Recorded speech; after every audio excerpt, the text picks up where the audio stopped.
로마 신자들에게 보낸 서간 9장. 나는 그리스도 안에서 진실을 말하고 거짓말을 하지 않습니다.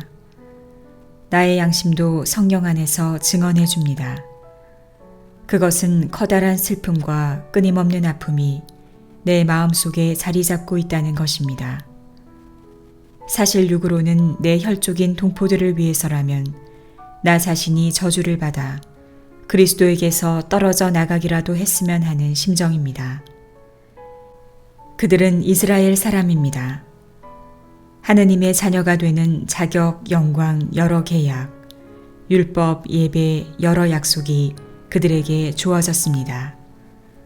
그들은 저 조상들의 후손이며 그리스도께서도 육으로는 바로 그들에게서 태어나셨습니다. 그분은 만물 위에 계시는 하느님으로서 영원히 찬미받으실 분이십니다. 아멘. 그렇다고 하느님의 말씀이 허사로 돌아갔다는 것은 아닙니다. 사실 이스라엘 자손이라고 다 이스라엘 백성이 아닙니다. 아브라함의 후손이라고 다 그의 자녀가 아닙니다. 이사학을 통하여 후손들이 너의 이름을 물려받을 것이다 라고 하였습니다.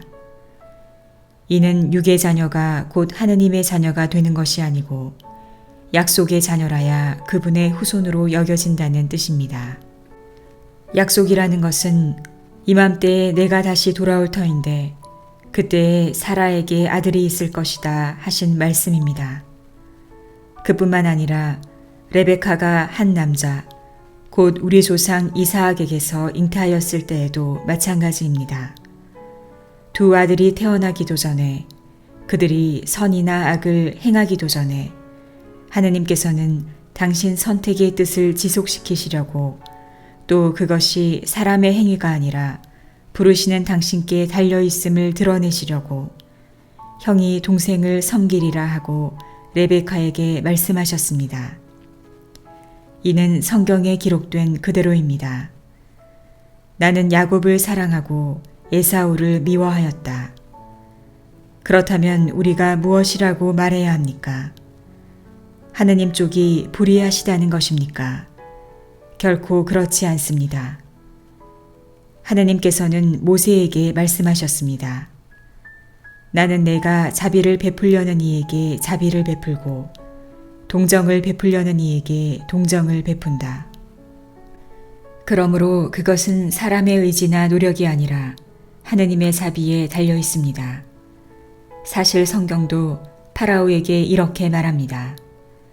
바로 이렇게 하려고 내가 너를 일으켜 세웠다. 곧 너에게서 내 힘을 보이고 온 세상에 내 이름을 떨치게 하려는 것이다. 이렇게 하느님께서는 당신이 원하시는 대로 어떤 사람에게는 자비를 베푸시고 당신이 원하시는 대로 어떤 사람은 완고하게 만드십니다. 이제 그대는 그렇다면 하느님께서는 왜 사람을 여전히 책망하십니까? 사실 누가 그분의 뜻을 거역할 수 있겠습니까? 하고 물을 것입니다. 아, 인간이여. 하느님께 말대답을 하는 그대는 정녕 누구인가? 작품이 제작자에게 나를 왜 이렇게 만들었소 하고 말할 수 있습니까? 또는 옹기장이가 진흙을 가지고 한 덩이는 귀한 데 쓰는 그릇으로 한 덩이는 천한 데 쓰는 그릇으로 만들 권한이 없습니까? 하느님께서 당신의 진노를 보이시고 당신의 힘을 알리기를 원하시면서도 멸망하게 되어 있는 진노의 그릇들을 큰 은혜로 참아주셨다면 그리고 영광을 받도록 미리 마련하신 자비의 그릇들에게 당신의 풍성한 영광을 알리려고 그리 하셨다면 무엇이라고 대답하렵니까? 그래서 하느님께서는 우리를 유다인 가운데서만이 아니라 다른 민족들 가운데서도 불러주셨습니다. 이는 바로 호세아서에서 말하는 것과도 같습니다. 나는 내 백성이 아닌 자들을 내 백성이라 부르고 사랑받지 못한 여인을 사랑받는 여인이라 부르리라.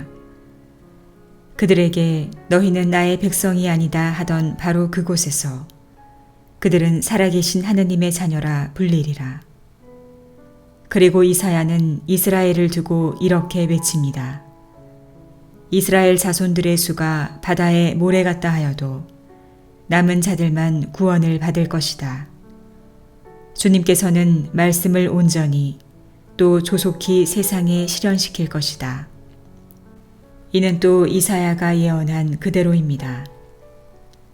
만군의 주님께서 우리에게 후손을 남겨주지 않으셨으면 우리는 소돔처럼 되고 고모라같이 되고 말았을 것이다. 그렇다면 우리가 무엇이라고 말해야 합니까? 의로움을 추구하지 않던 다른 민족들이 의로움을, 믿음을 바탕으로 의로움을 얻은 것입니다. 그런데 이스라엘은 의로움의 율법을 추구하였지만 그 율법에 이르지 못하였습니다. 왜 그렇게 되었습니까? 그것을 믿음으로 찾지 않고 행위로 찾을 수 있다고 여겼기 때문입니다. 그들은 걸림돌에 걸려 넘어진 것입니다. 이는 성경에 기록된 그대로입니다. 보라, 내가 시온에다 걸려 넘어지게 하는 돌을 부딪혀 쓰러지게 하는 바위를 놓는다. 그를 믿는 이는 부끄러운 일을 당하지 않으리라. 형제 여러분, 내 마음의 소원, 그리고 내가 그들을 위하여 하나님께 바치는 기도는 그들이 구원을 받게 하려는 것입니다. 나는 그들에 관하여 증언할 수 있습니다.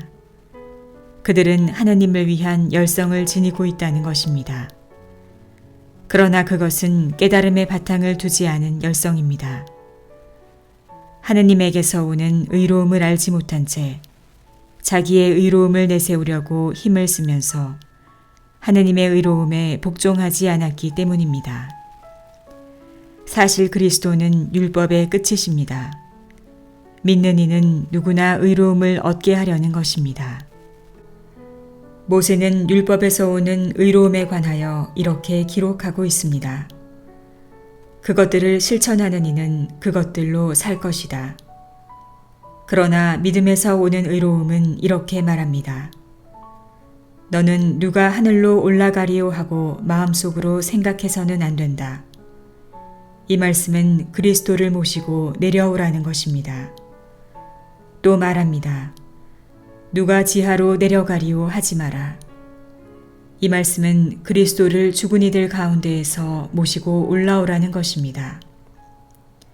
의로움은 또 무엇이라고 말합니까? 그 말씀은 너희에게 가까이 있다. 너희 입과 너희 마음에 있다. 이것이 우리가 선포하는 믿음의 말씀입니다. 그대가 예수님은 주님이시라고 입으로 고백하고 하느님께서 예수님을 죽은 이들 가운데에서 일으키셨다고 마음으로 믿으면 구원을 받을 것입니다. 곧 마음으로 믿어 의로움을 얻고 입으로 고백하여 구원을 얻습니다. 성경도 그를 믿는 이는 누구나 부끄러운 일을 당하지 않으리라 하고 말합니다. 유다인과 그리스인 사이에 차별이 없습니다. 같은 주님께서 모든 사람의 주님으로서 당신을 받들어 부르는 모든 이에게 풍성한 은혜를 베푸십니다. 과연 주님의 이름을 받들어 부르는 이는 모두 구원을 받을 것입니다. 그런데 자기가 믿지 않는 분을 어떻게 받들어 부를 수 있겠습니까? 자기가 들은 적이 없는 분을 어떻게 믿을 수 있겠습니까? 선포하는 사람이 없으면 어떻게 들을 수 있겠습니까? 파견되지 않았으면 어떻게 선포할 수 있겠습니까? 이는 성경에 기록된 그대로입니다. 기쁜 소식을 전하는 이들의 발이 얼마나 아름다운가. 그러나 모든 사람이 복음에 순종한 것은 아닙니다. 사실 이사야도 주님, 저희가 전한 말을 누가 믿었습니까? 하고 말합니다. 그러므로 믿음은 들음에서 오고 들음은 그리스도의 말씀으로 이루어집니다. 그러나 나는 묻습니다. 그들이 들은 적이 없다는 것입니까? 물론 들었습니다. 그들의 소리는 온 땅으로, 그들의 말은 누리 끝까지 퍼져나갔다. 나는 또 묻습니다. 이스라엘 백성이 그것을 모르고 있었다는 것입니까? 우선 모세가 말합니다. 나는 민족도 아닌 무리를 너희가 시기하게 하고 어리석은 민족에게 너희가 분노하게 하리라. 이사야는 심지어 이렇게까지 말합니다. 나를 찾지도 않는 자들을 내가 만나 주었고 나에 관하여 묻지도 않는 자들에게 나를 드러내 보였다. 그러나 이스라엘에 관해서는 이렇게 말합니다. 복종하지 않고 반항하는 백성에게 나는 온종일 팔을 벌리고 있었다.